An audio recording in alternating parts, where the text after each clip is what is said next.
welcome to The Kaiju is in the Details. I'm Ian. I'm Haru. And this time we took a look at Roger Corman's first feature film, The Monster from the Ocean Floor.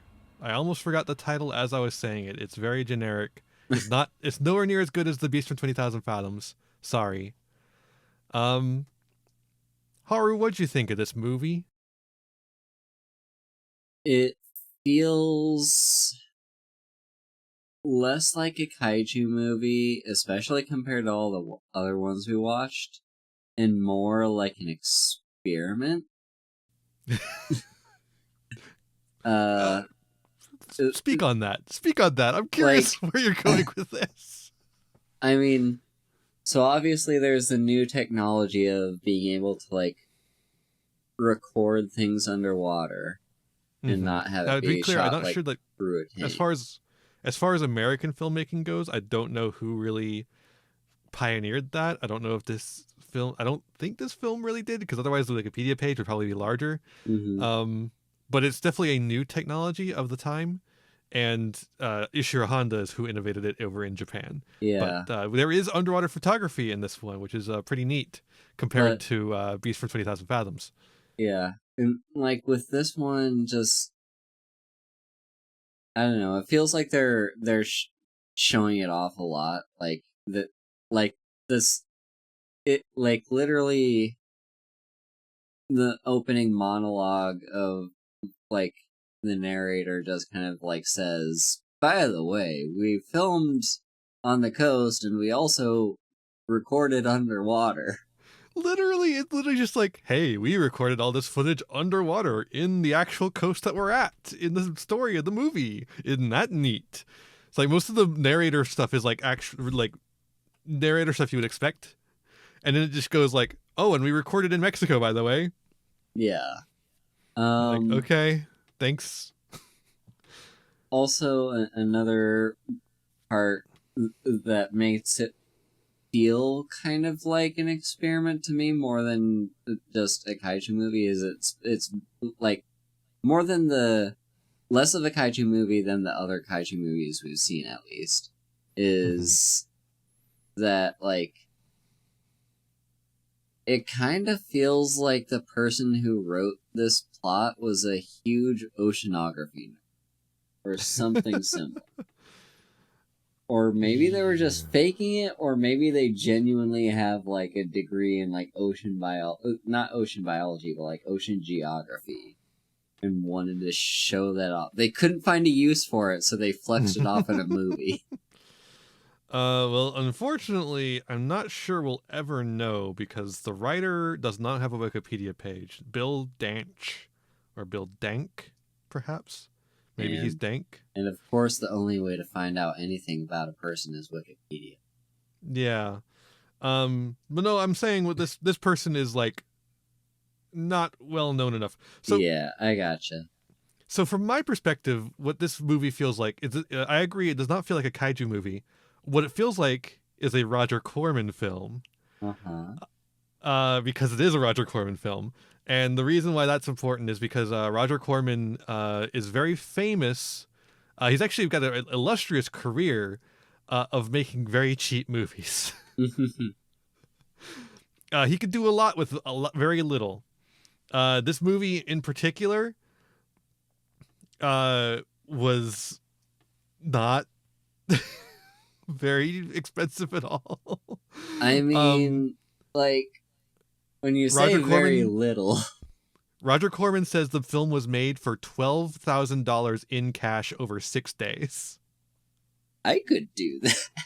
I mean, I don't have $12,000 on me right now, but I could save that up, and I could get that.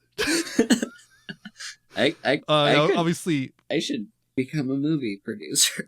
That's in 1954 money. And also other people say Alan Frank, who I don't know. I think it's just a writer. Said it was a budget of $30,000, but that's still not very much. Yeah, I mean, Roger Corman's brother estimated the budget at $35,000. Variety says the film cost $15,000. There's not a lot of agreement on the budget other than the fact that it was very small. I mean, even at the highest number you said 35,000, like that's a very low budget for a movie. Yeah. It's crazy low actually. Like it's astoundingly low. I think if I remember correctly, the conversion rate on that is like going to be like 100,000, maybe $130,000 in today's money, which for a movie is shockingly low. And it looks like it. Let's try and break down where that money went, because they had to pay like the 5 actors they had. Yeah, there's like there was like 5 actors total. Hold up. I have a list of cast here. We've got Ann Kimball as Julie. We've got Stuart Wade as Steve. We've got Dick Pinning as Dr. Baldwin. We've got Wyatt Ordung as Pablo. Inez Palange as Tula. Jonathan Hayes as Joe. David Garcia as Jose. And then Roger Corman himself as Tommy. So you don't need to pay him. So that's 1, 2, 3, 4, 5, 6, 7 actors total. Hell yeah.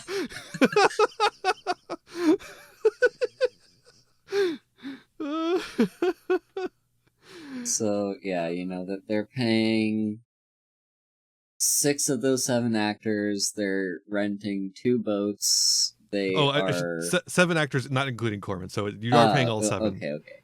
Okay. You are paying for the equipment that they use to like do the movie, and then which is an underwater camera is going to be a little expensive. Yeah, I would imagine that might be maybe. I'm bad at estimating costs. I'm assuming that's going to be like a significant portion of that 35 that they have.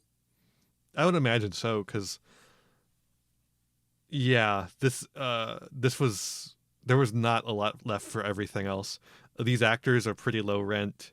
The script is nothing. The dialogue is nothing. The submarine was free. And the monster itself looks like dog. Yeah, they didn't even try with it. It's so bad. It can't even move properly because it looks so bad. It kind of wiggles around. Yeah, apparently the submarine was a new electric-powered one-man submarine, and he was able to use it in the picture for free in exchange for the publicity and an on-screen credit. Submarine built by Aerojet General. So if you want one of those submarines, you know where to get one, I guess. Go back in time. I'm sure they really made bank off of that promotion. Oh, I'm sure. Apparently Roger Corman did.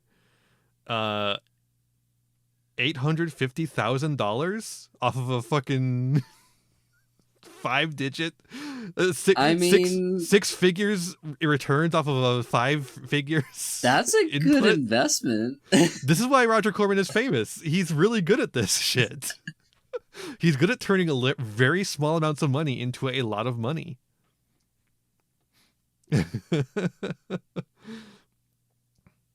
And distributor is Robert Lippert, who is also pretty famous in the monster movie pantheon, or be more specific, the cheap monster movie pantheon. Bad movie fans will know Lippert and Roger Corman very well. Although Roger Corman, the thing about Roger Corman is because Roger Corman does such low rent movies, he actually he provides a starting point for a lot of better filmmakers. I mean, that's something. Yeah, I mean, he's helped a lot of people. Jack Nicholson, Charles Bronson, Tommy Lee Jones, Robert De Niro, Sandra Bullock, David Carradine, Francis Ford Coppola, Martin Scorsese. Like, those are names I recognize. Yeah, there's a lot of people. Like, I could go on. James Cameron. Like, there's so many people who got their start or had a early career with Roger Corman. That you are actually like well-known names that you would recognize. And that's because he's able to do a lot with very little, which means he can be a starting point for a lot of early careers, you know? So shout out to Corm Dog, our He guy actually of the died. week. He died a couple years ago. Rest in peace to Corm Dog. We'll probably see him again. I think he's done a couple of kaiju films. Kaiju films. The kind of kaiju films that would only be kaiju films on this podcast because it has a creature larger than 3 wagons. Yeah. Oh yeah, we need to start using the wagon scale from here on out. That the creature from this movie is about 3 wagons tall, or big. 3 wagons big. Mm-hmm.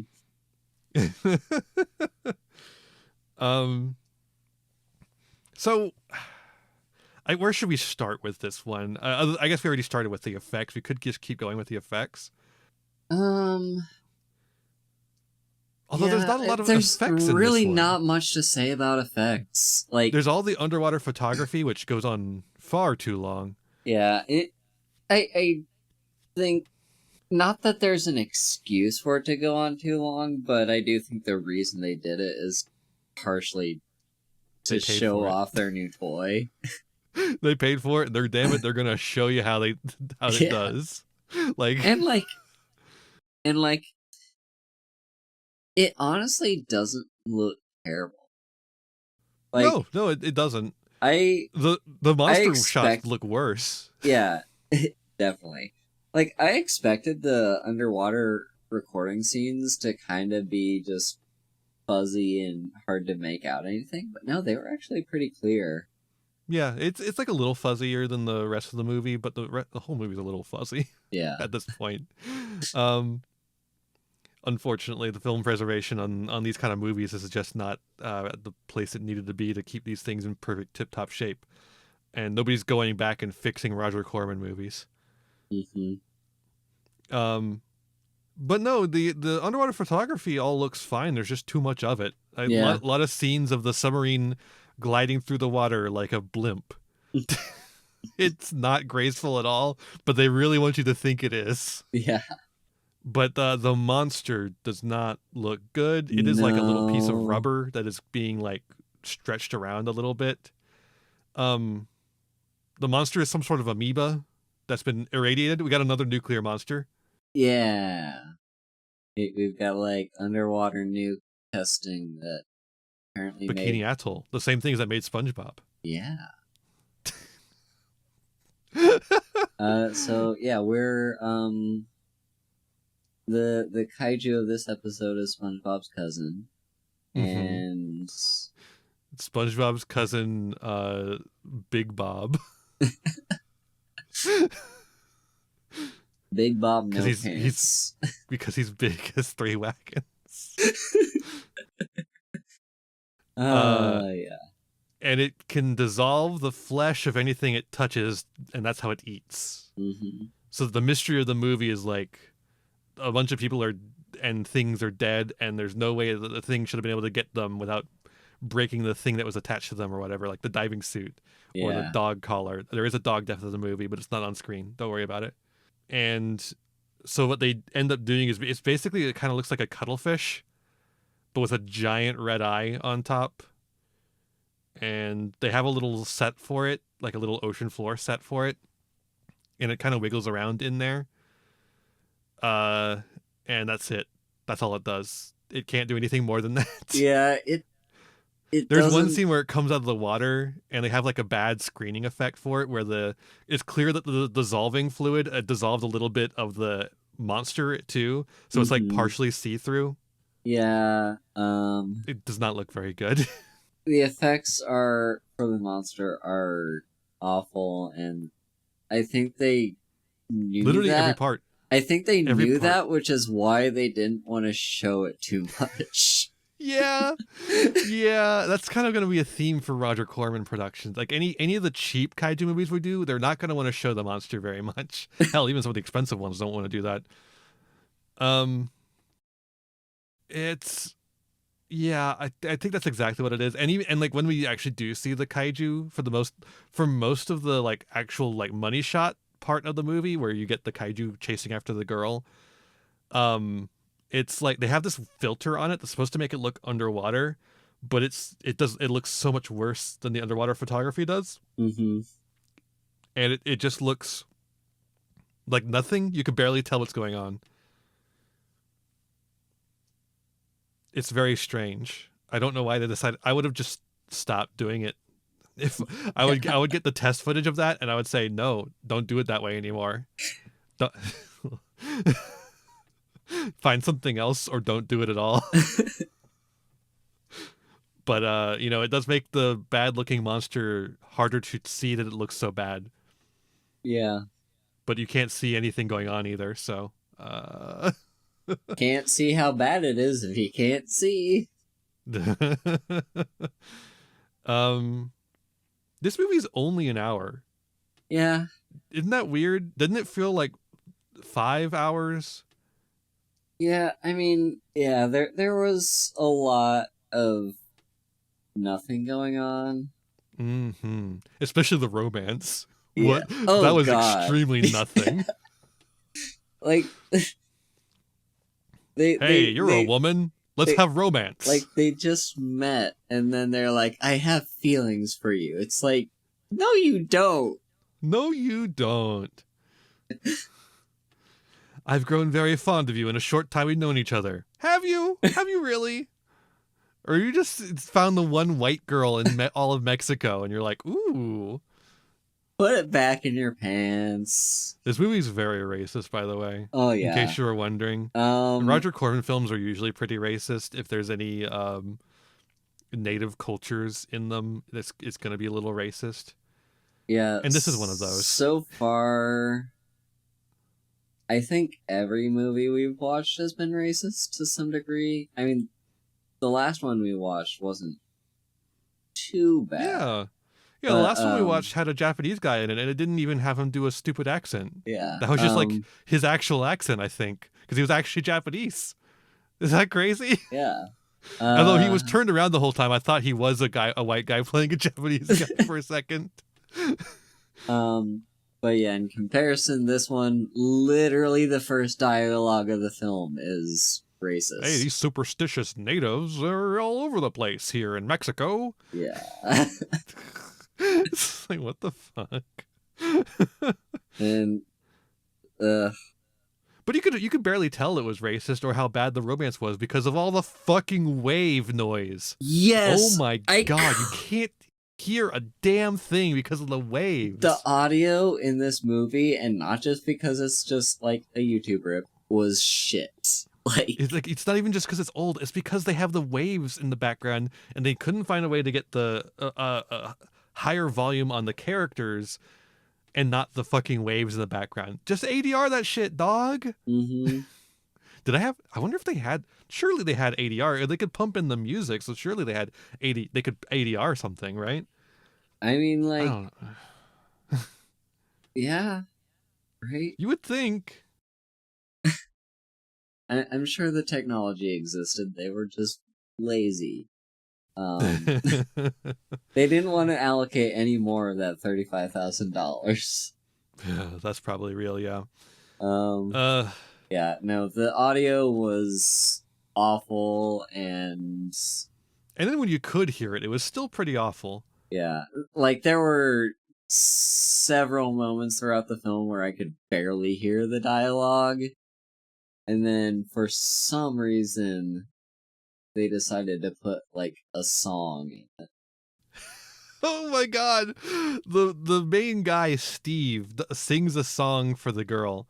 Although I will say the girl is more the main character of the movie. Yeah, Steve is more of a side of like the love interest side character. This is an Otome.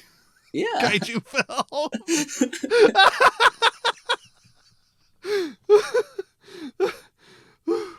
Oh my god, that cracked me up.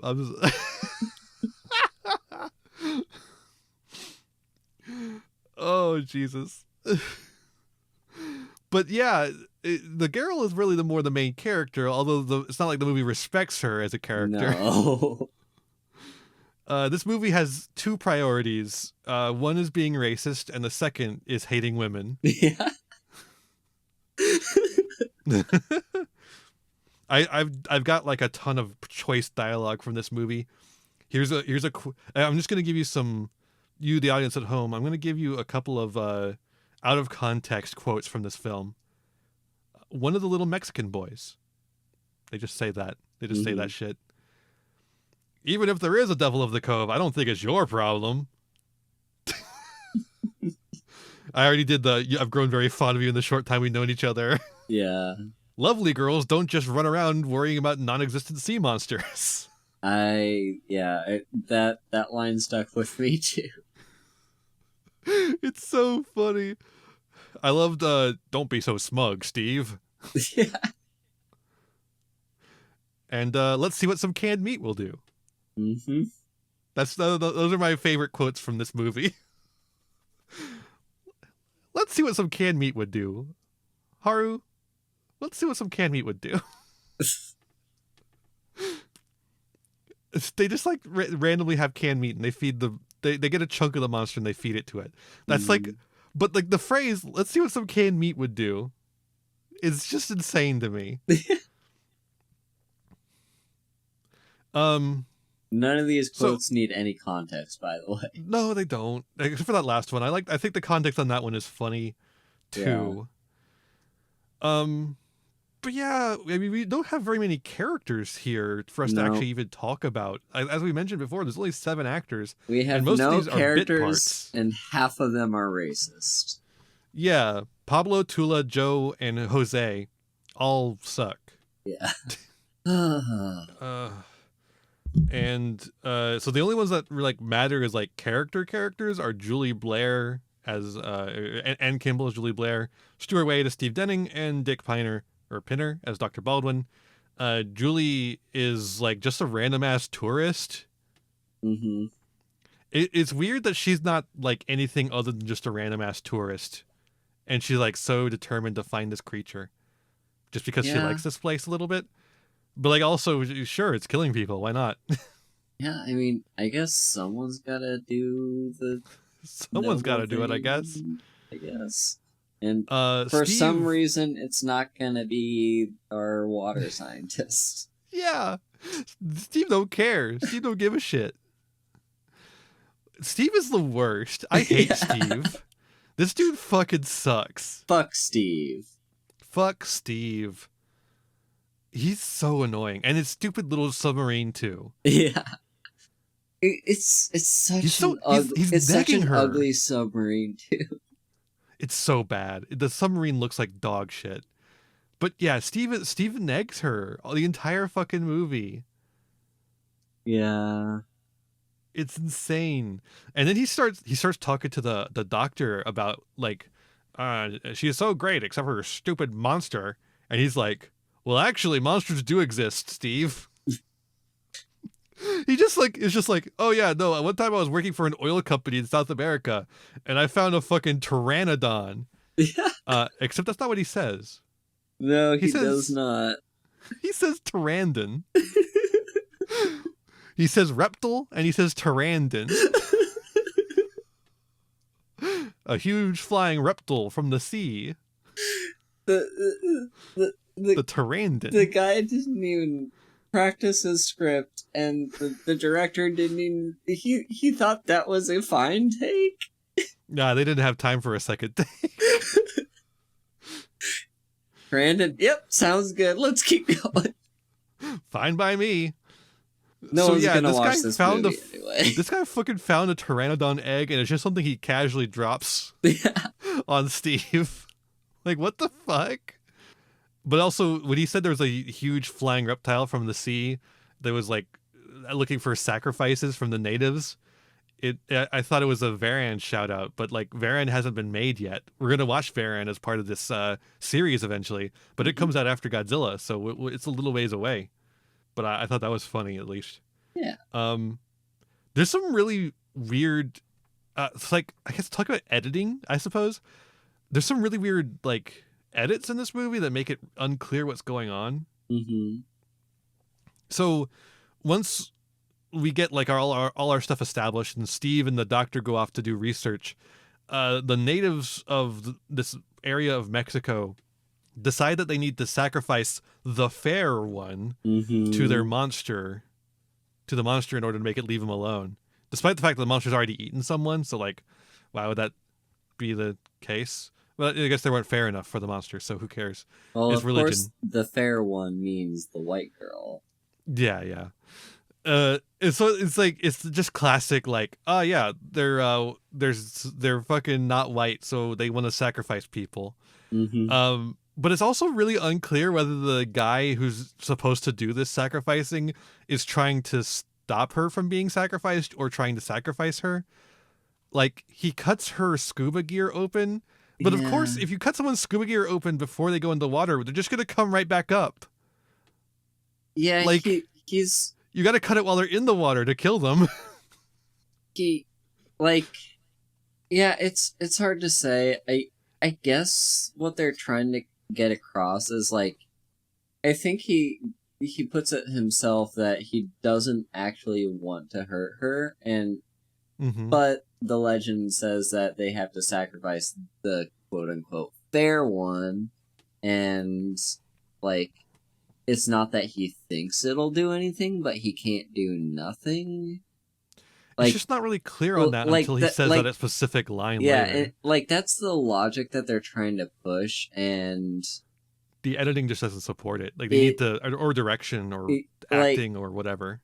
Yeah, it could be an acting problem. It could just be like a directing. It could be everything of everything above. But yeah, just like, his actions don't necessarily, like, if he's like, he didn't really play a very good, like, acting unsure about if what he's trying to do is the right thing. He just did it, and then yeah. And it's not very clear where his mind is as far as like, because he doesn't seem to want to let her do it, but also he doesn't seem to not want her to do it. It's weird. Yeah, it's weird. And then the other part of this is that like she gets like a chunk of the creature at some point, and the way this happens, it looks like she's pulling up an anchor, but it turns out it was a grappling hook that got a chunk of the creature. And I don't know when she fired the grappling hook either. Yeah, I missed that too. I don't think it happened on screen. I don't know what was going on with that. It was really weird. Either the movie was really boring in that specific spot. The movie is very boring. Yeah. And we just both eyes glazed over at that exact moment. Or they didn't show the grappling hook hitting the creature or anything. It felt like she was pulling up the anchor and then she pulled up nothing. And then apparently she pulled up a chunk of the creature. But I saw like a broken piece of the rope in her hand, I thought. And then she just kept pulling up more rope. And I was like, wait, what? Yeah. And then apparently she had a chunk of the creature. And there's another continuity issue like this later in the movie when she faints. Yes. Because she faints from the creature. The creature like corners her and she faints because of it, because she's a woman. And then there's a cut of her swimming again. And I was like, oh, maybe she didn't faint. I literally went back and deleted my note about her fainting in my notes here. And then it cuts back to her again and she's fainted again. Yeah, it's... And then when they get her up to the surface after saving her from the creature, I see her swimming just a little bit as soon as they reach the top of the water before they can cut the film. And like that... That's just an error in the cutting, in the editing. Yeah, that's just... Minor editing mistake, I win.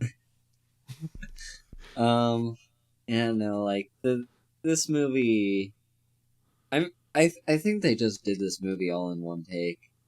It must have, and like they also just like the editor was not doing, or the editor had to like leave in some bad footage just to make runtime of an hour even.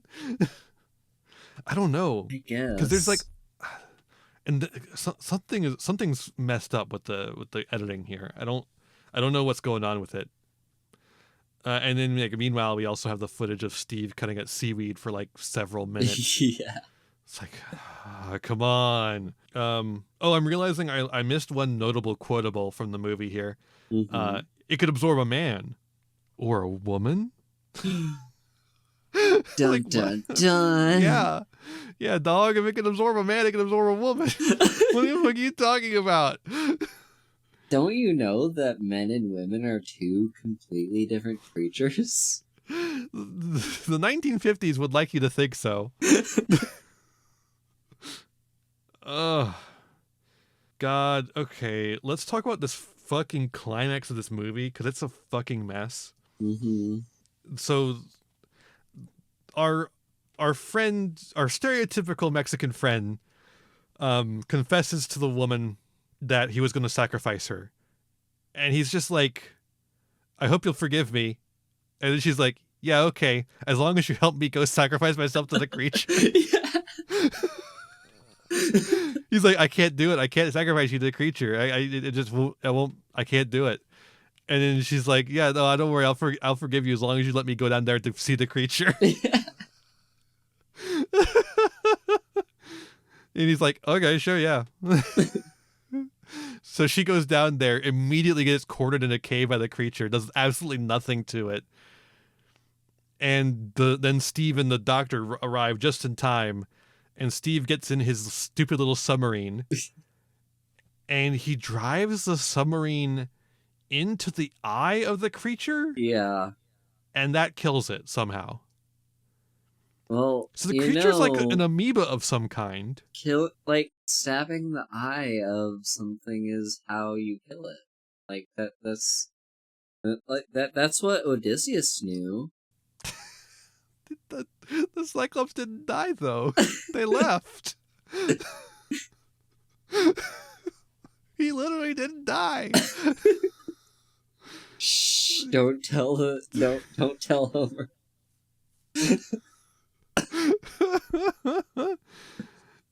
Yeah, so he just drives. And by the way, this submarine is not sharp in any way, shape, or form. It is blunt.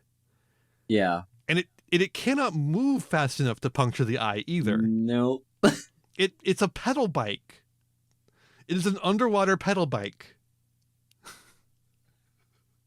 Like when it says it's electric powered, it is powered by you rotating your legs to power the little motors. That's what it means by electric. It's I don't know. Maybe the amoeba thing was dying anyways. It was sick from all the random shit it ate. I can't even come up with an excuse. Like, what a pathetic little kaiju. If it could be killed by that stupid little submarine. This is easily the worst kaiju yet. Yeah. In the tier list of kaijus, this one's an F. F tier. Z tier. Son of Kong puts this one to shame. Oh my god, Son of Kong could kill this guy 10 times out of 10. He would like smack it with a tree and it would collapse. Mighty Joe Young could kill this thing. Yeah. Mighty Joe Young's probably about 2 wagons big, would you say? Yeah.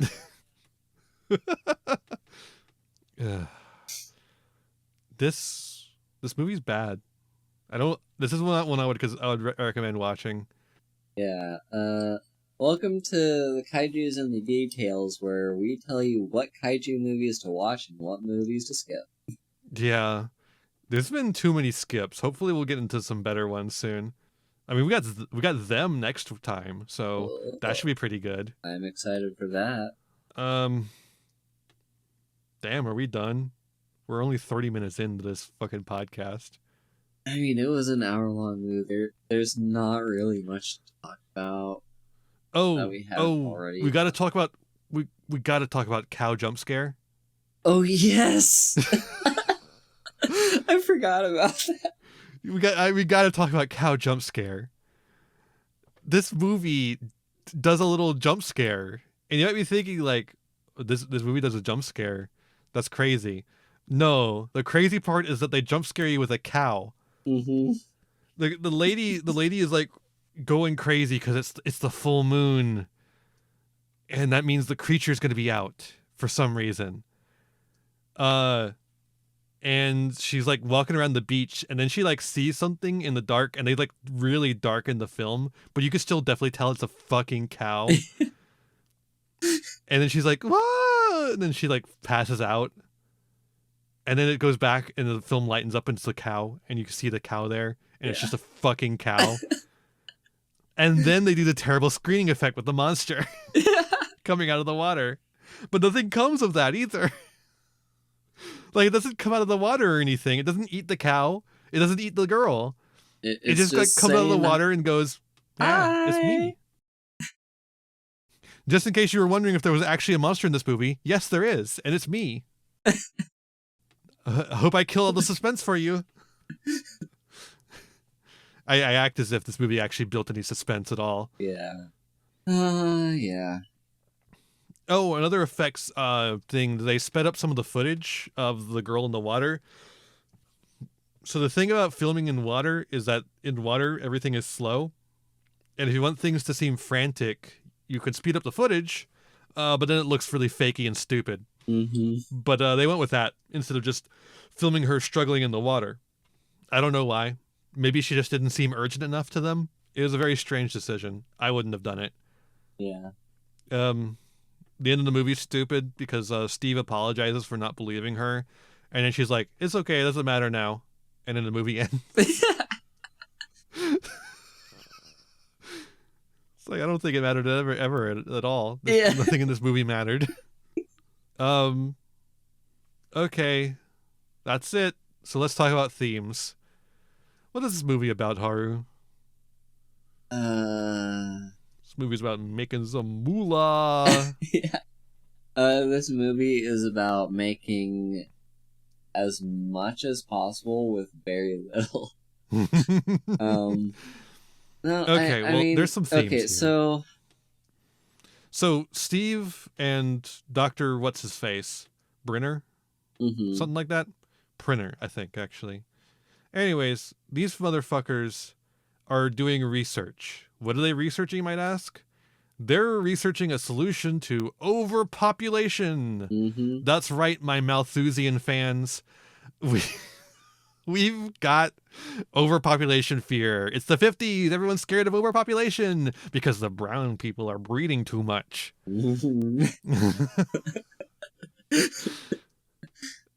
For those who don't know, overpopulation does not exist. It is not real.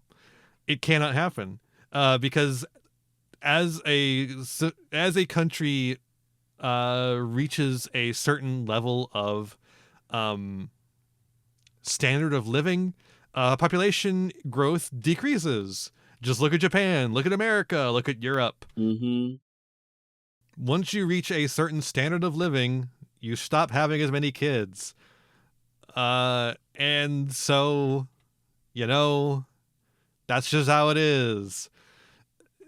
Trying to limit population growth or anything like that is a fool's errand.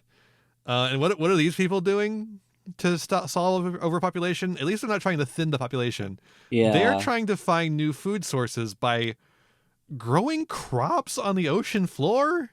They're doing a reverse Thanos. Instead of trying to wipe out half the population, they want to make more resources. Their idea, though, is to grow crops on the ocean floor. I mean, to which the girl responds, "If you want a salty asparagus, that's fine by me." Yeah, I mean, something What? salt deposits of rivers going into the ocean.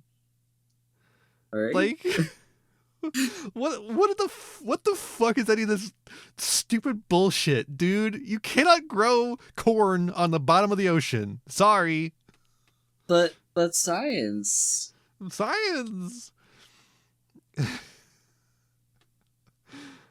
This is such a bizarre, I've heard a lot of bizarre solutions to overpopulation. I think the most infamous one is, we gotta eat bugs. Eat the bugs. You will eat the bugs.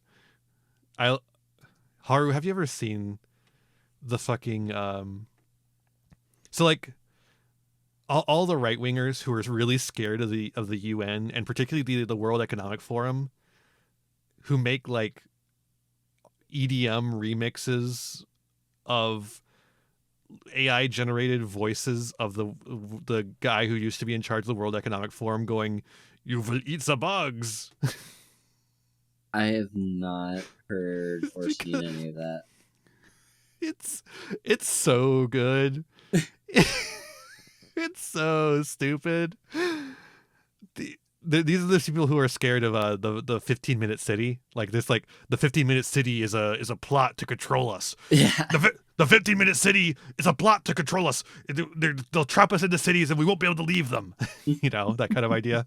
They'll want us to eat bugs. I'm only going to ever eat steak. You know, that kind of thing. Mm-hmm. That's this kind of person, and they like to make little EDM remixes of Carl. No, it's not Carl Rove. Carl something, I think. The former head of the World Economic Forum. Everybody, welcome to the New World Order. It's really funny. Look this shit up. Probably don't give them views on YouTube, maybe though, but do look it up. Mm-hmm. It's very funny. What were we talking about?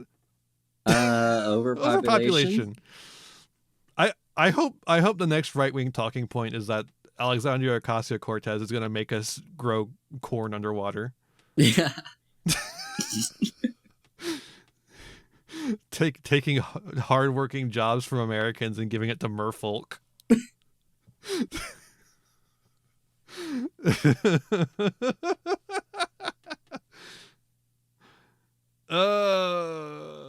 But I so as far as theming goes, that's there, but it's not particularly strong because they never mention it again. Another, it's just a plot device. Yeah, another not particularly strong theme that is really just a plot device is nuclear testing again. Yay! It's like, even less so than yeah, like they like at least with the last kaiju movie we watched, it like at least played somewhat of a role before we forgot about it. But here it was literally just like, oh yeah, this happened. All right, let's forget about it. They never even confirmed that the Bikini Atoll testing is what made the monster. They were just like, that's probably what happened. Anyways. Yeah. Yeah, so like they're not even trying to teach any sort of lesson about it. It really is just literally just a plot explanation for why the amoeba evolved. Yeah, and that's the movie. Mm-hmm. Like, there's nothing else here except for racism and misogyny. Yeah, I guess there are racist themes of like, you know, don't trust Mexicans. Mexicans will be superstitious. Women will be shopping. Yeah. I guess there's like a believe women. Hold up. This movie is a Me Too story. Oh my gosh. Believe women.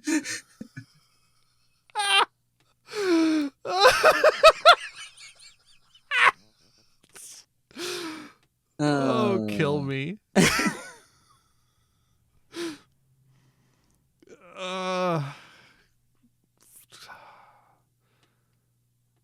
I don't think there's anything else to talk about. Thanks us a for better listening. movie next time. Give me a better movie. Like, this is the thing about chronological is you can't control what comes next. But like I said, Them is next. Them, it's a good one. Them's a good one. So hopefully we'll have fun with it. I'm looking forward to it. And that's Them with an exclamation point, by the way. Don't forget the exclamation point. It's the most important part. The movie is called Them, not Them. Exactly. It's not it's not the sorry, I'm fucking up this bit, but the fucking horror movie They Them. What? Do you remember that? No. The Blumhouse Studios slasher film They Them. It's like at a gay conversion camp. Oh my god. I need to see this. No, you don't. It's not good. It's not what you think it is by the title. It's really bad. This is why I don't trust Blumhouse Studios, folks. Everyone gets excited when Blumhouse Studios makes their little game studio. Fuck that shit. It's good that they're financing these indie games, but also the fact that they are getting their foothold in yet another industry is a travesty, because fuck Blumhouse Studio. Anything cool that comes out of Blumhouse Studio comes out in spite of Blumhouse. Like Get Out. And that's the reason why Jordan Peele never went back to Blumhouse Studio after Get Out was a success. So there you go. Fuck. We still have like 10 minutes left of the podcast. Go touch grass. Go touch grass. Go. Hey everyone. We've had a lot of fun here today. Make movies. If Roger Corman can make this movie, you could probably make a better one for even less money. Yeah. Make movies. Go make a movie. Have fun with it. Get your friends together, make a movie. Make something. Just do art. Be creative. Do a little art. Let that creativity engine flow through you. Don't make me watch it though. I already got plenty of Roger Corman films to watch, apparently.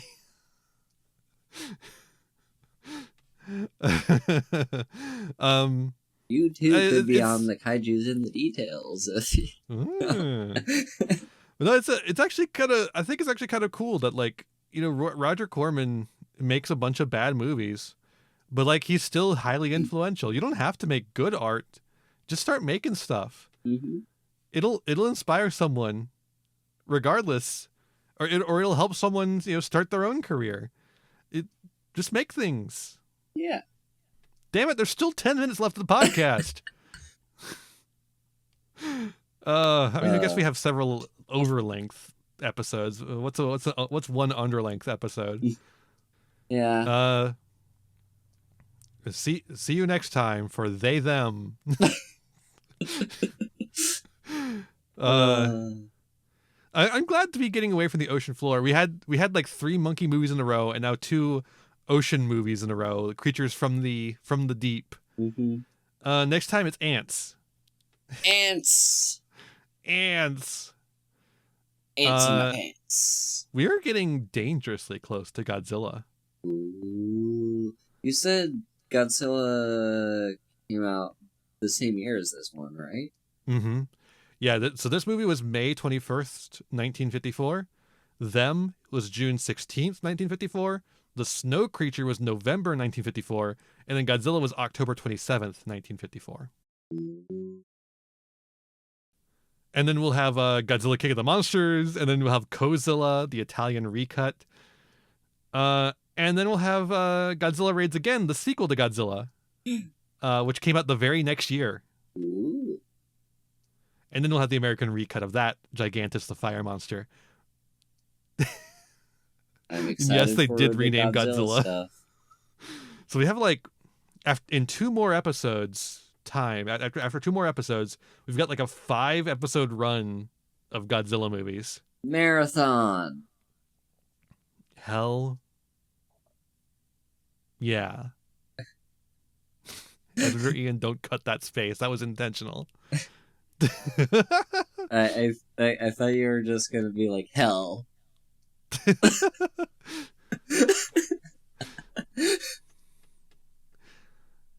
Hell. Okay. Are we ready to start saying goodbye? I think any last words about this movie? Maybe we've had ample opportunity to say anything, but we haven't yet. Don't watch this. Yeah, I have to reiterate that. Don't watch this. Anything that I have to say about this movie that I haven't already said? I don't think there is. There's like nothing redeemable about this movie. I think, yeah, this is just the movie where I have no final thoughts. It's just boring trash. Yeah. Roger Corman will provide us much funnier movies later. All right. Well, let's start getting out of here then. Of course, if you are watching, I really appreciate it. Thank you so much. If you wouldn't mind, give us reviews on whatever podcast app you are using. That's the only way to help us really spread the word of the podcast, other than just telling your friends, which I'd also appreciate. We would really like for you to help us spread the word of the podcast. There's not really an algorithm, or, we don't advertise the show or anything, so getting the word out by you is the best way to actually get it out to more people. If you're watching this on YouTube, however, there is an algorithm, but I still appreciate like a comment, like, share, subscribe, that kind of thing. Of course, on YouTube, it is on my new YouTube, Them Pod Ian, is where all my podcasts will go. There will be more movie podcasts in the future, so if you like my movie takes, you should be following that YouTube channel and keeping an eye out. I'll tell you about when that next podcast comes. I'll tell you all about it. Haru, where can people find you? So you all can find me. I am Haru Hayes. I stream on Twitch. I am on Blue Sky. I'm no longer on Twitter because fuck that place. I'm also on Discord. Ian and I share a Discord. Yeah. On Blue Sky, I recently updated my handle, so I'm no longer haruhays.bsky.social. I'm now haru.bspire.live. Mm-hmm. So, that's how you can find me on Blue Sky. But otherwise, yeah, I'm still Haru Hayes everywhere else. Yeah, and you'll probably still find her by putting in Haru Hayes. Yeah. On Blue Sky. You'll find me at Thempire Ian. That's my silly little name on my silly little websites. I also am not using Twitter very much anymore. Usually using Blue Sky. But you can find me elsewhere as well. Tumblr. I reblog things on Tumblr occasionally. But mostly you'll find me on YouTube at Thempire Ian, or Tomb of Thempire Ian, my Let's Play channel, or Thempod Ian, my podcast channel. The main channel is like Yu-Gi-Oh! And video essays and such. And then you'd also find me on Twitch where I stream, and you'll just type Thempire Ian, you'll find me. I'm actually pretty easy to find these days. I'm in the little algorithms. Hell yeah.